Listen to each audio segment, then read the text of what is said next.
हाँ जी बेटा, good morning.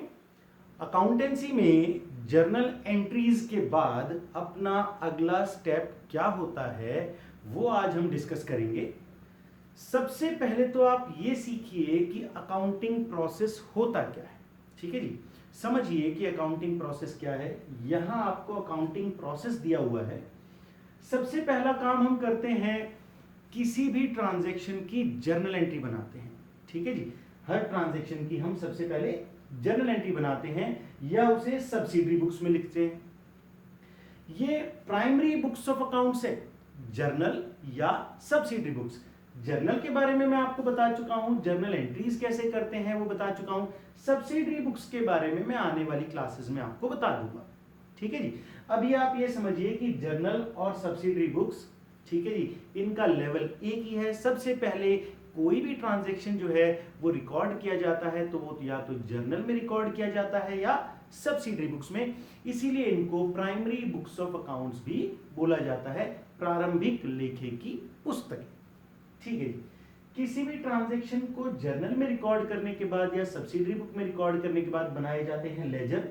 ठीक है जी, लेजर के बाद बनाया जाता है ट्रायल बैलेंस और ट्रायल बैलेंस के बाद फाइनल अकाउंट्स। फाइनल अकाउंट से हमें ये पता चल जाता है कि बिजनेस ने एक साल में कितना प्रॉफिट या लॉस अर्न किया है। ठीक है जी, तो जर्नल या सब्सिडरी बुक ये है अपनी प्राइमरी बुक्स ऑफ अकाउंट्स। सबसे पहले किसी भी लेन देन को, किसी भी ट्रांजैक्शन को इसी में ही रिकॉर्ड किया जाता है।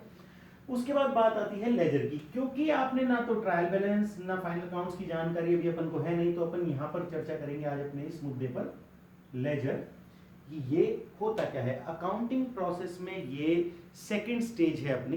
ठीक है जी, जो लेखांकन की प्रक्रिया है उसमें सेकंड स्टेज होती है, और क्या होती है वो ही आज अपन डिस्कस करेंगे। ठीक है जी, इसको डिस्कस करने से पहले आप एक एग्जांपल लीजिए। भाई आप सभी के पास स्मार्टफोन्स हैं। स्मार्टफोन में आपने सभी के नंबर क्या कर रखे हैं, सेव कर रखे हैं। जो भी आपके जानकार हैं, जिन लोगों से भी आपको काम पड़ता रहता है, आपने सबके नंबर अपने मोबाइल में सेव कर रखे हैं। अब आप लोगों ने अपनी मेमोरी जो है ना वो मोबाइल को दे दी है कि मोबाइल ध्यान रखेगा किस नाम से किस आदमी का नंबर है, वो मोबाइल में सेव। ठीक है, आपसे अगर किसी का नंबर पूछ लिया जाए तो आपको नहीं पता होगा। आपसे पूछा जाएगा तो आप अपने मोबाइल में सर्च करके देखेंगे कि किसका कांटेक्ट नंबर क्या है, अगर आपको किसी को देना है तो। या आजकल वो काम भी आसान हो गया, आप व्हाट्सएप से किसी का भी कांटेक्ट आप दूसरे को ट्रांसफर कर सकते हो। बट पहले क्या होता था, ठीक है जी, पहले क्या होता था कि लोग अपने पास एक टेलीफोन डायरी रखते थे। ठीक है, पहले के लोग अपने पास एक टेलीफोन डायरी रखते थे जिसमें सभी लोगों के वो कांटेक्ट डिटेल्स रखते थे। अब आप ये सोचिए कि अगर कोई इंसान एक टेलीफोन डायरी मेंटेन कर रहा है तो टेलीफोन डायरी में किसी का भी नाम अगर कहीं पर भी लिखा है, ठीक है, अगर मान के चलिए किसी रिश्तेदार से आप मिले, उसने बोला कि मेरा टेलीफोन नंबर ये है, आपने उस रिश्तेदार का नाम लिखा और टेलीफोन नंबर लिख लिया। दूसरा मिला, तीसरा मिला, ऐसे जो जो मिलता गया आपने सबके नंबर क्या है उसमें लिख लिए। अब मान के चलिए आपको किसी पर्टिकुलर रिश्तेदार को फोन करना है। ठीक है, आपको किसी पर्टिकुलर रिश्तेदार को फोन करना है तो आप क्या करेंगे, डायरी में छांटेंगे उसका नाम।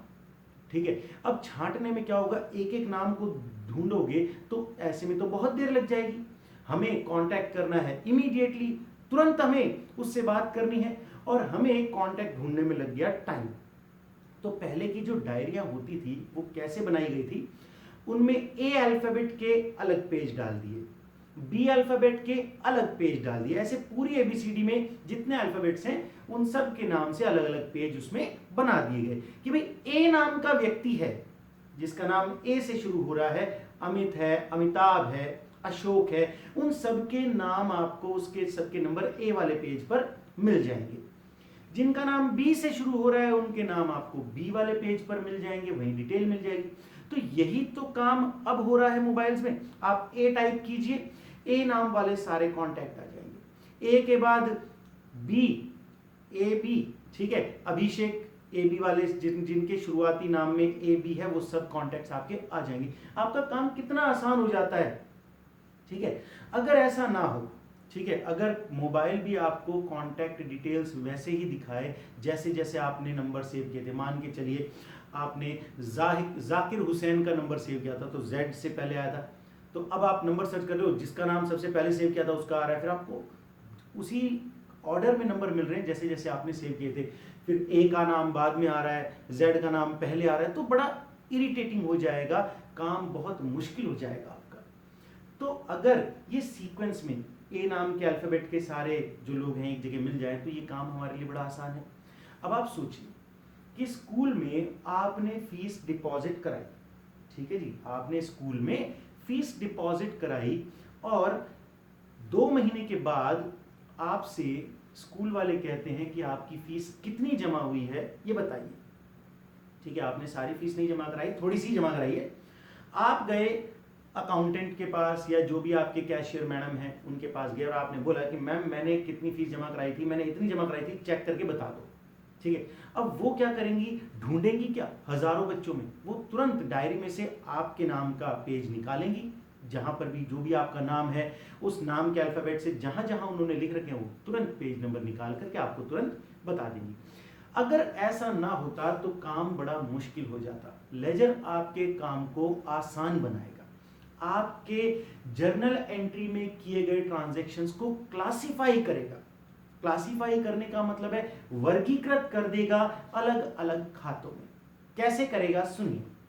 अगर मान के चलिए आपने कैश में बहुत सारे लेन देन किए, आपने कैपिटल लगाई कैश में तो आपने कैश टू कैपिटल एंट्री की, फिर आपने कैश बैंक में जमा कराया, ठीक है, फिर आपने स्टाफ को सैलरी कैश में दे दी, फिर कहीं से आपके पास सेल करने पर कैश आ गया, फिर आपने गुड्स खरीदे कैश चला गया।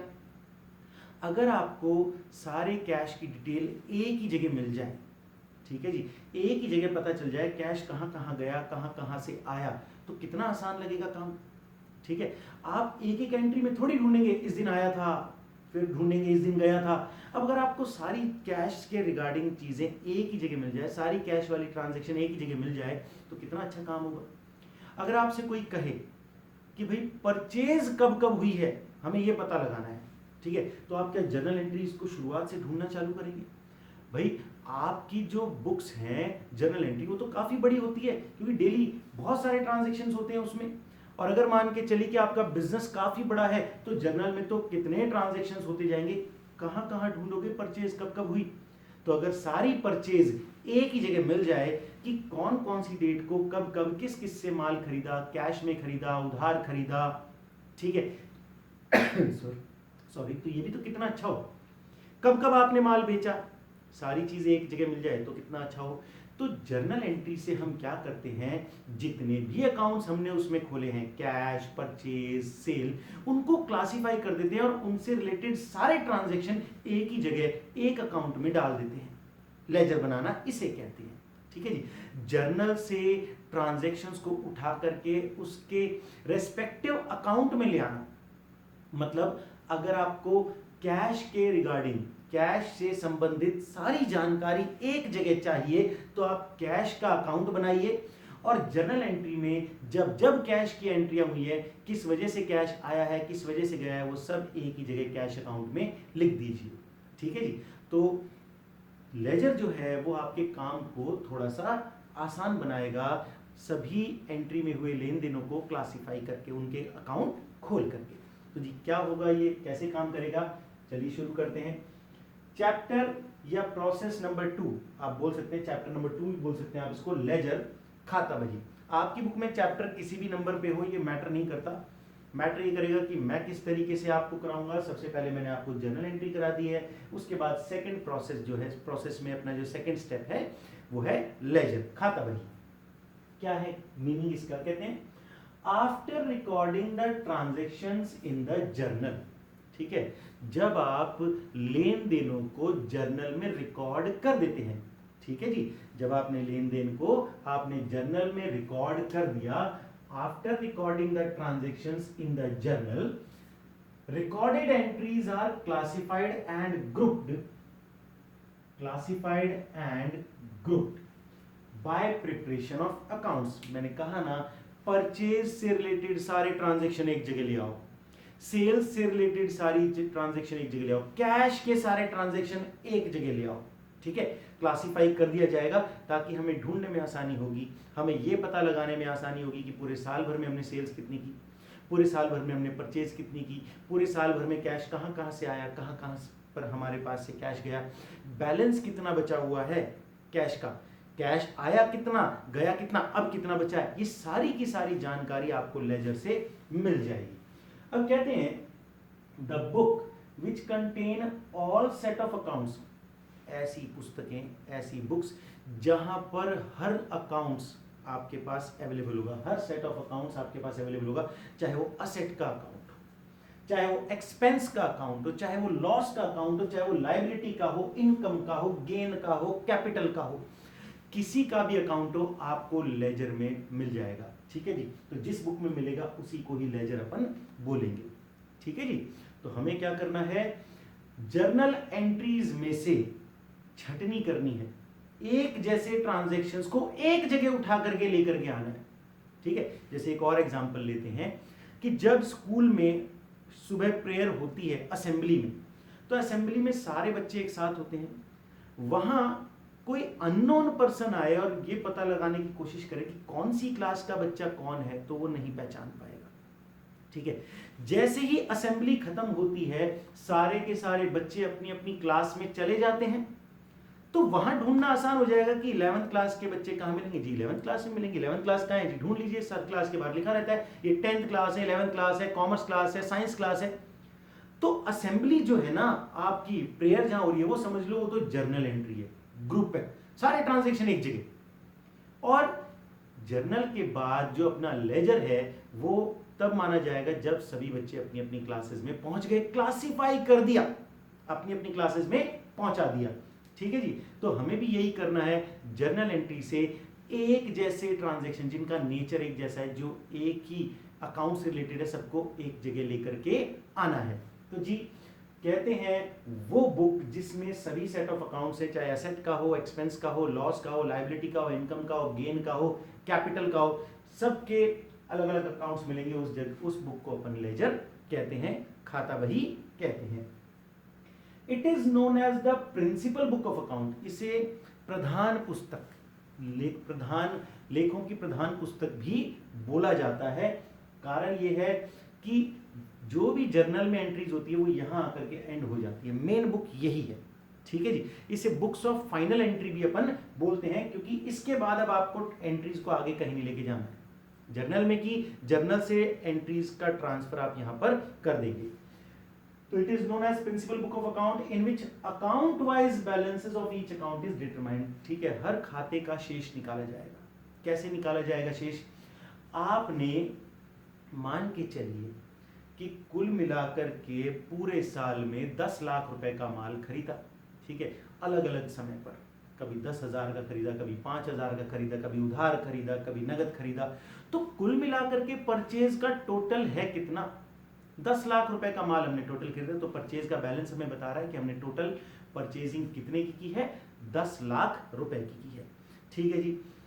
अगर मान के चलिए कि आपने परचेजिंग 10 लाख रुपए की और 1 लाख रुपए का माल दान में दे दिया, घर के लिए निकाल लिया, तो ऐसे में आपको पता है ना, ड्रॉइंग्स टू परचेज एंट्री होती है, परचेज जब खरीदते हैं तो डेबिट होता है, माल खरीदा तो डेबिट, और जब गुड्स अदर देन सेल कहीं जा रहा है, जैसे चैरिटी में या ड्रॉइंग्स के पर्पज से आपने घर के लिए निकाल लिया, तो ऐसी सिचुएशन में परचेज अकाउंट क्रेडिट होता है।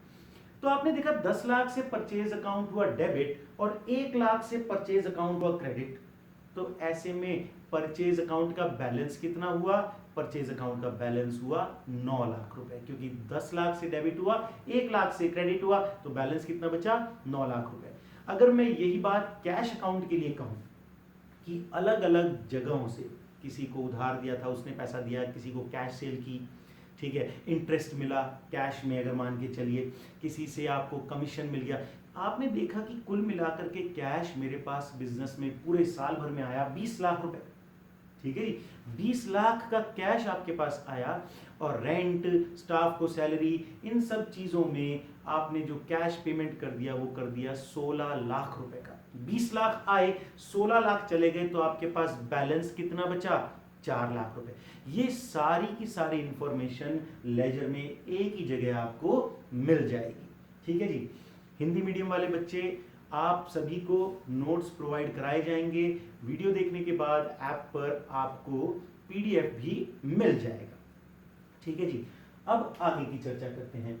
तो मीनिंग तो ये हो गया कि भाई जर्नल के बाद आप एंट्रीज को क्लासिफाई कर देते हैं, अलग अलग ग्रुप्स में अलग अलग अकाउंट बना देते हैं, सभी के अकाउंट्स बनते हैं, चाहे एसेट्स हो, एक्सपेंस हो, एक्सेट्रा हो, और उसे बोला जाता है लेजर। आगे बता रहे हैं कि लेजर को हम प्रिंसिपल बुक्स ऑफ अकाउंट्स बोलते हैं, क्योंकि सारी एंट्री फाइनलाइज यहीं पर आकर के बंद होती है। ठीक है जी। जर्नल में आपने एंट्री की, उसको फाइनली यहीं पर ट्रांजैक्शन करना पड़ेगा, पोस्ट करना पड़ेगा, उसके बाद हम अपने अगले प्रोसेस पर जा पाएंगे। तो अब बात आती है कि फॉर्मेट क्या है लेजर का। लेजर का फॉर्मेट प्लस पोस्टिंग कैसे करते हैं, प्लस बैलेंस कैसे निकालते हैं, ये मैं आपको अभी बताऊंगा। तो देखिए बेटा, सबसे पहला काम है नेम ऑफ अकाउंट। आप कौन सा अकाउंट खोले? जर्नल एंट्री में जो जो आपने डेबिट किया है, जो जो आपने क्रेडिट किया है, सबके अकाउंट खुलेंगे। ठीक है। पर जैसे अगर हम बात करें कैश की बात करें, तो कैश बार बार डेबिट हुआ है, बार बार क्रेडिट हुआ है, तो कैश का एक ही अकाउंट खुलेगा। बार बार जितनी बार एंट्री में उतनी बार अकाउंट नहीं खोले जाते हैं, एक ही बार अकाउंट खुलेगा कैश का, और उसमें कब कब आया, कब कब गया, सारी जानकारी एक ही जगह आपको मिल जाएगी। तो मान के चलिए नेम ऑफ अकाउंट में मैं सबसे पहला बना देता हूं यहां पर कैश अकाउंट।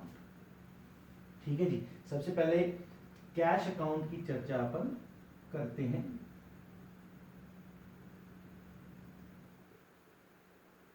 ठीक है। लेजर का फॉर्मेट में दो पार्ट्स होते हैं, एक डेबिट साइड और एक क्रेडिट साइड। डेबिट साइड में डेट, पार्टिकुलर्स, एलएफ और अमाउंट, और क्रेडिट साइड में भी डेट, पार्टिकुलर्स, एलएफ और अमाउंट। डेट में तो आपको वो डेट लिखनी है जिस दिन ट्रांजैक्शन हुआ था, वही जर्नल एंट्री में लिखी हुई होगी, वही डेट। दूसरी बात पार्टिकुलर्स में आप डिटेल्स देंगे, पोस्टिंग करेंगे यहां पर। LF ledger folio. ठीक है जी। एलएफ नहीं होगा, सॉरी, इसमें जेएफ होगा। ठीक है जी। इसमें जर्नल फोलियो होगा कि जर्नल में आपने ये एंट्री कौन से पेज पर की होगी, उस पेज नंबर को आपको यहां पर दिखाना होगा। जैसे जर्नल में होता है लेजर फोलियो की लेजर में वो एंट्री कौन से पेज पर है वो वहां लिखना होता है, और जो एंट्री आप यहां पोस्ट कर रहे हो वो जर्नल में कौन से पेज पर है वो आपको यहां पर लिखना होगा।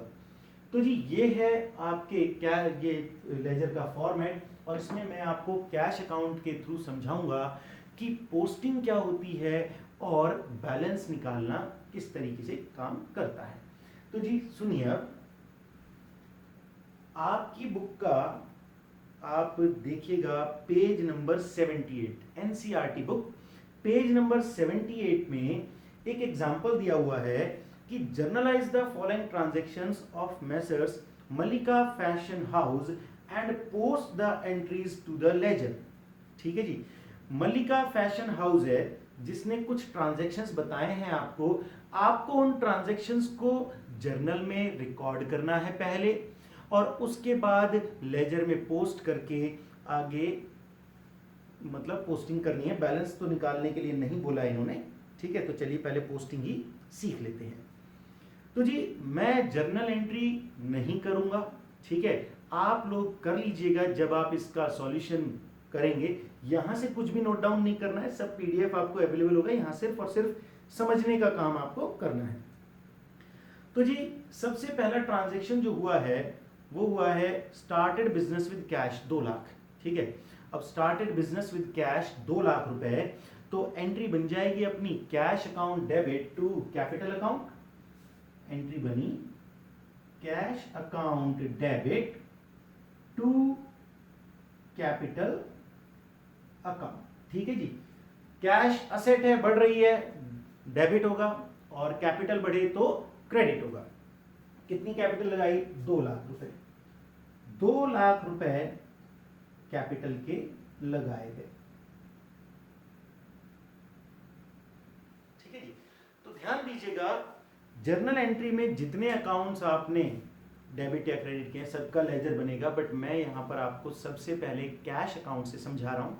मैं जर्नल एंट्रीज एक एक आपको यहाँ करके बताऊंगा और उनकी पोस्टिंग करके बताऊंगा, ठीक है जी, किस तरीके से पोस्टिंग की जाएगी। तो मैं सिर्फ और सिर्फ कैश रिलेटेड ट्रांजैक्शंस की पहले पोस्टिंग कर रहा हूं। तो आपको ध्यान देना है कि जर्नल एंट्रीज में कैश कहां कहां डेबिट हो रहा है, कहां कहां क्रेडिट हो रहा है।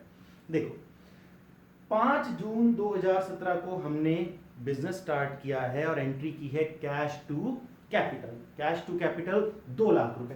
तो अब आप ये देखिए कि आप अकाउंट कौन सा बना रहे हैं, कैश का बना रहे हैं या कैपिटल का।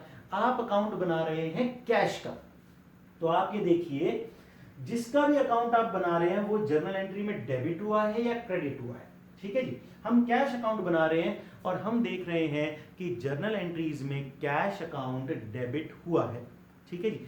कैश डेबिट हुआ है जर्नल एंट्री में, तो कैश डेबिट होगा लेजर में, अपने अकाउंट में। कैश अपने अकाउंट में भी डेबिट होगा, जर्नल में डेबिट हुआ है तो अपने अकाउंट में भी डेबिट होगा। बट लिखना क्या होगा, किस वजह से डेबिट हुआ है, किस वजह से डेबिट हुआ है। 7 जून को कैपिटल की वजह से, टू कैपिटल अकाउंट कितने रुपए, 2 लाख रुपए।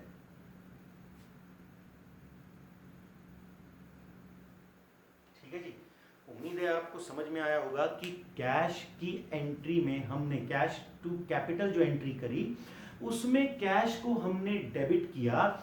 अगर हम कैश का अकाउंट बना रहे हैं तो कैश अकाउंट भी डेबिट होगा, बट किस वजह से कैश डेबिट हुआ था, कैपिटल की वजह से। पैसा कैपिटल के फॉर्म में आया है, इसीलिए कैश में हमने लिख दिया टू कैपिटल।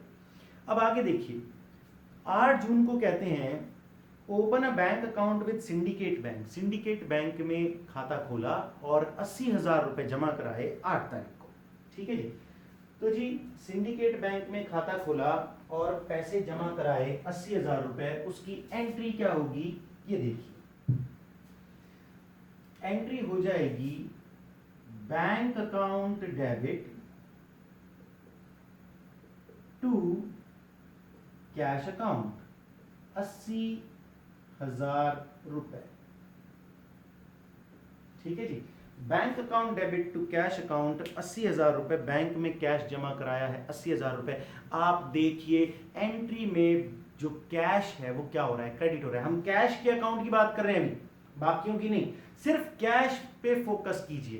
कैश एंट्री में क्या हो रहा है, क्रेडिट हो रहा है, तो वो अपने अकाउंट में भी क्रेडिट होगा, ठीक है। बस आपको यहां बताना होगा किस वजह से, बैंक की वजह से। तो आप लिखेंगे यहां पर 8 जून को बाय बैंक अकाउंट 80,000 रुपए, ठीक है जी। तो जी एक तो ये बात ध्यान रखिएगा कि ये ट्रेडिशन है कि डेबिट साइड में टू लिखा जाता है और क्रेडिट साइड में बाय लिखा जाता है किसी भी ट्रांजैक्शन को पोस्ट करते समय, ठीक है जी। तो चलिए आगे की बात करते हैं।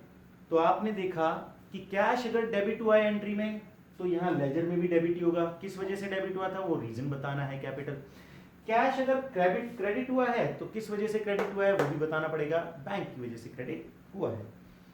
आगे बताते हैं परचेज गुड्स ऑन क्रेडिट, ठीक है जी। आगे अपन बात करते हैं 12 जून को फिर मशीन खरीदी, पैसा चेक से पे किया है, रेंट चेक से पे किया। 18 जून को मोहित ब्रदर्स को माल बेचा है उधार।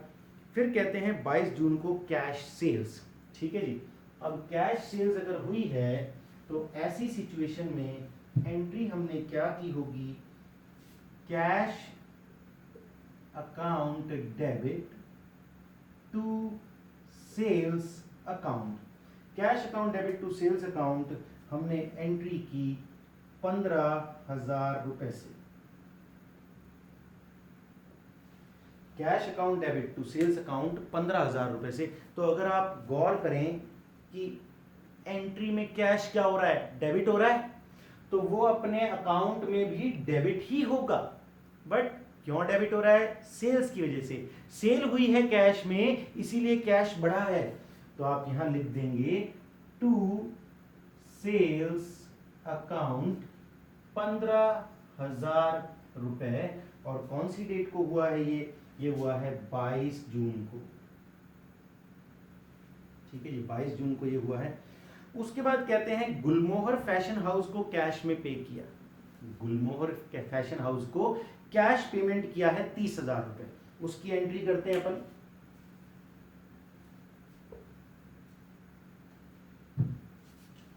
एंट्री हो जाएगी Gulmohar fashion house account debit to cash account. अब हमने गुलमोहर फैशन हाउस को पे किए हैं 30,000 रुपए।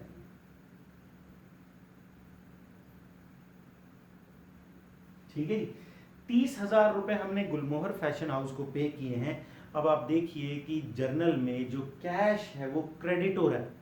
ठीक है, कैश क्रेडिट हो रहा है, तो वो अपने अकाउंट में भी क्या होगा, क्रेडिट ही होगा। ठीक है, क्रेडिट किस वजह से हो रहा है, गुलमोहर फैशन हाउस की वजह से हो रहा है, उनको हमने पेमेंट किया है। तो देखिए बाय गुलमोहर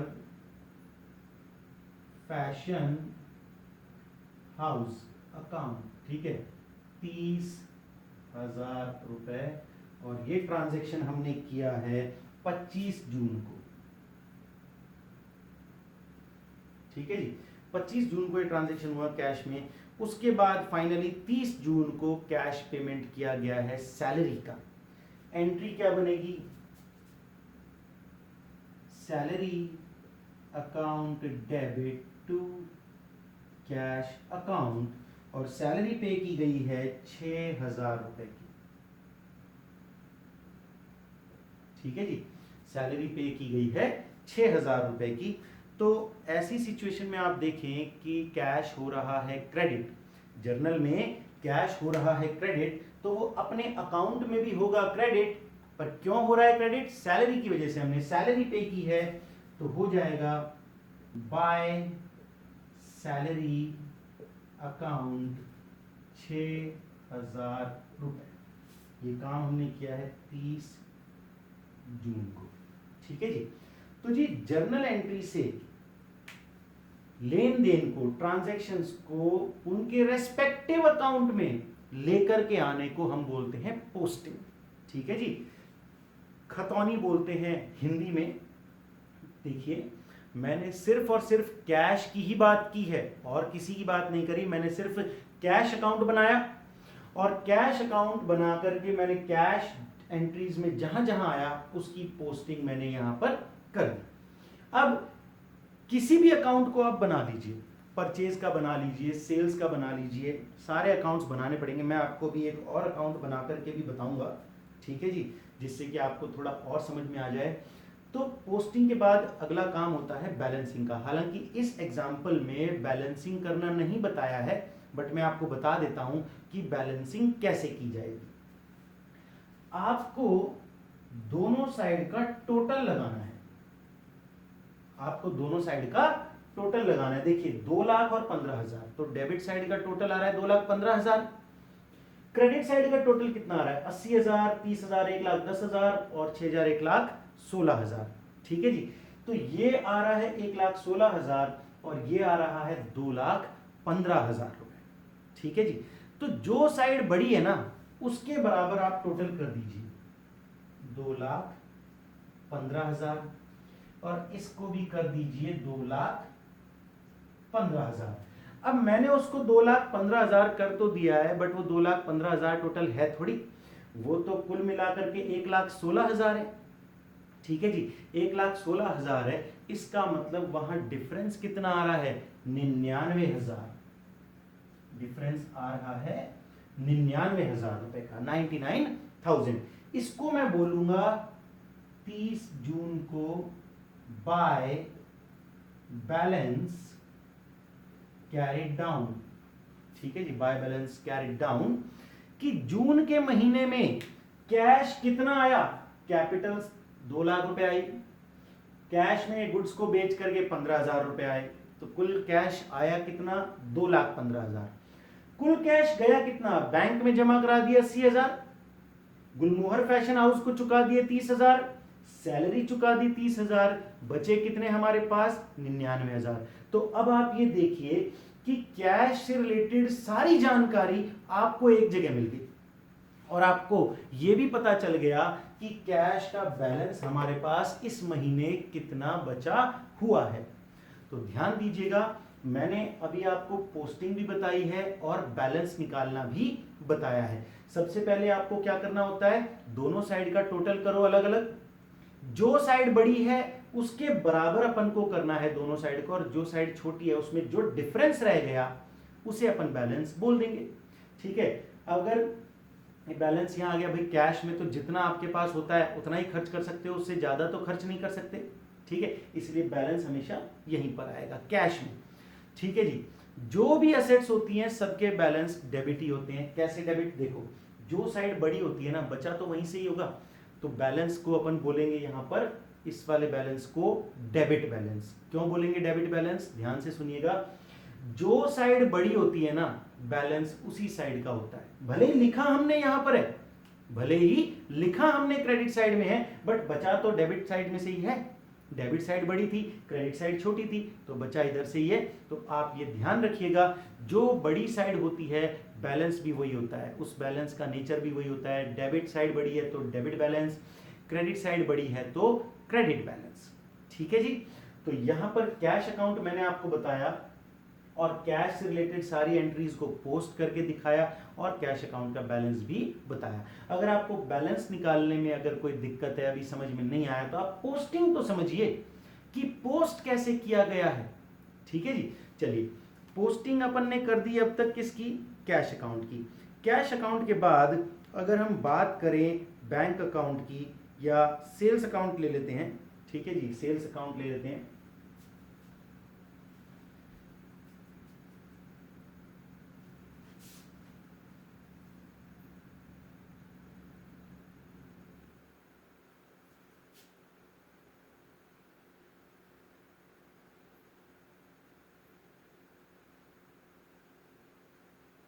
अब हम देखेंगे सारी एंट्रीज सेल्स से रिलेटेड कि सेल्स कब कब की है हमने और कैसे की है, कैश में की है, बैंक के थ्रू की है या क्रेडिट बेसिस पर की गई है। तो देखिए अगला अकाउंट मैं बना रहा हूं सेल्स अकाउंट। ध्यान रखिएगा, सारे के सारे अकाउंट्स जो भी जर्नल एंट्री में आए हैं हमें सब बनाने पड़ेंगे।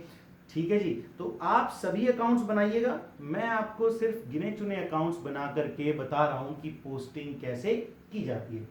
तो सेल्स अकाउंट, अब आप ढूंढिए सेल्स को, कब कब सेल्स हुई है। तो जी सेल्स हुई है कब, 20 जून को मोहित ब्रदर्स को। 20 जून को मोहित ब्रदर्स को हमने माल बेचा और एंट्री करी मोहित ब्रदर्स अकाउंट डेबिट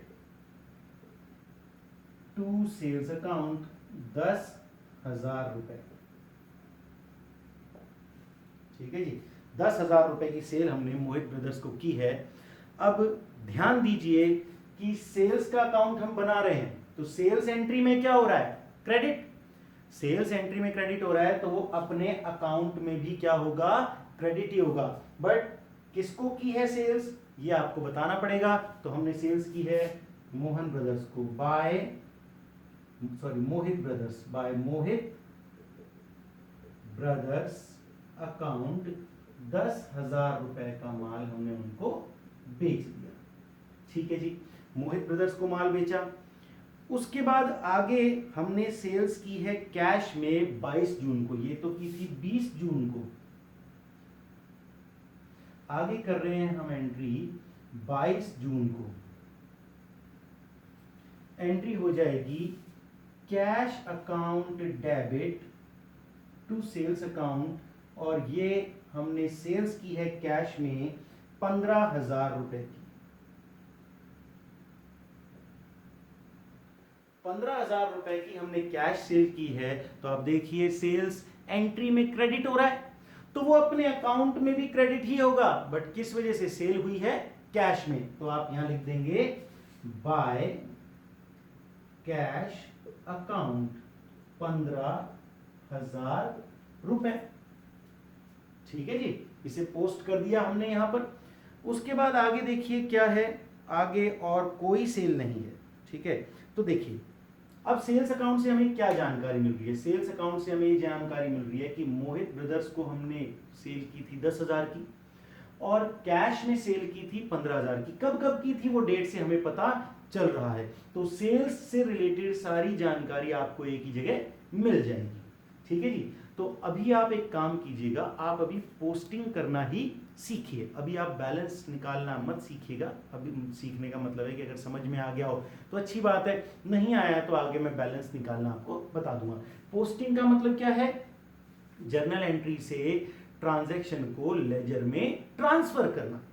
ठीक है जी, और हर उस अकाउंट को आपको खोलना पड़ेगा जो जर्नल एंट्री में डेबिट हुआ है या क्रेडिट हुआ है। तो जी आपको काम भेज दिया जाएगा। आपकी बुक का एग्जाम्पल नंबर 4 जो कि पेज नंबर 78 पर दिया हुआ है, ये आपको करना है। इसका सॉल्यूशन पहले आपको सारी जर्नल एंट्रीज करनी है और फिर एक एक लेजर अकाउंट बनाना है। आपको समझ में आ जाएगा किस तरीके से बनाया जा रहा है। आपको 2 अकाउंट मैंने समझा दिए हैं, बाकी सभी अकाउंट में पोस्टिंग आप खुद कर दीजिएगा। ओके बेटा, बाकी चर्चा अपन नेक्स्ट क्लास में करेंगे।